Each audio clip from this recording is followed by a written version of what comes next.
পার্বত্য এলাকায় শক্তি ফাউন্ডেশনের মেডিকেল অ্যাসিস্ট্যান্ট হিসেবে কাজ করছেন সুমনা চাকমা।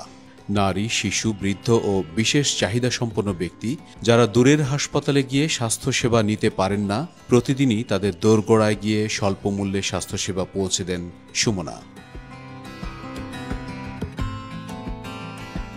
আজ একটি ফ্রি মেডিকেল ক্যাম্পে স্বাস্থ্যসেবা প্রদান করবেন তিনি। বান্দরবানের সাঙ্গু নদী তীরবর্তী গ্রাম কালাঘাটা। এখানে রয়েছে জলদাস সম্প্রদায়ের বেশ কিছু পরিবার।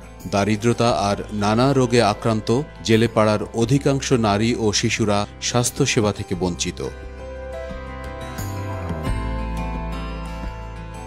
নদীর পানিতেই সাংসারিক সব কাজকর্ম সারেন বলে অনেকেই নানা ধরনের পানিবাহিত ও চর্মরোগে আক্রান্ত। তবে খুব বেশি শারীরিক সমস্যায় না পড়লে সাধারণত চিকিৎসা নিতে শহরে যেতে চান না তারা। সেসব সুবিধা বঞ্চিত নারী ও শিশুদের দোরগোড়ায় আজ বিনামূল্যে স্বাস্থ্যসেবা প্রদান করছেন সুমনা। দুর্গম এলাকায় তো ওনাদের ইয়াতে হসপিটালে যেতে একটু অসুবিধা হয়, অনেক দূরে থাকে তো ওরা, এই হিসেবে ওনাদের স্বাস্থ্যসেবাটা পাইতে একটু অসুবিধা হয়। সেক্ষেত্রে আমরা ওনাদের কাছে এসে এই সেবাটা দিয়ে থাকি আর কি। ফ্রিতে ডায়াবেটিস চেক করতে পারে, প্রেশার মাপতে পারে, আর ওয়েট মাপতে পারে। এটা আমাদের সদস্যদের জন্য ফ্রি। চিকিৎসা পরামর্শ, প্রাথমিক টেস্ট, টেলিমেডিসিন সেবা, ঔষধ প্রদান ও উন্নত চিকিৎসার জন্য নিকটস্থ হাসপাতালে রেফার করা সহ বহুমুখী সেবা প্রদান করেন তিনি।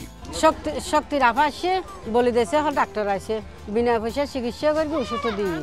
আমার গা ব্যথা, তারপর দুর্বল, আটটা মারিয়ে তারপর গিরে ব্যথা, ডাক্তার দেখানোর পরে ওষুধ দিছে।